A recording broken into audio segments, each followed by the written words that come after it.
একটি পরিবারের ৭ ভাই ১ বোন। এভাবে যাচ্ছে দিনকাল ভালোই। হঠাৎ করে একটি ভাই দুর্ঘটনায় আহত হয়ে মারা যান। এভাবে যাচ্ছে দিনকাল।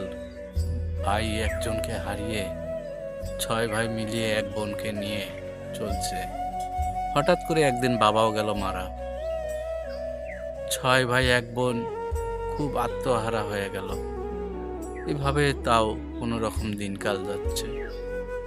যেতে যেতে যেতে যেতে হঠাৎ করে একদিন খুব তাড়াতাড়ি মাও গেল মারা। ৬ ভাই ১ বোন ইতিম হয়ে গেল। এত খুঁজলো কোথাও পেল না বাবা মার দেখা। সেই ৭ ভাইয়ের মধ্যে আমি ১ ভাই। আসলে এই গল্পটাই আমাদের পরিবারের। সবাই দোয়া করবেন বাবা মা বেহেশত নসিব করে। সবাই দোয়া করবেন। আর ভিডিওটা ভালো লাগলে অবশ্যই শেয়ার করবেন।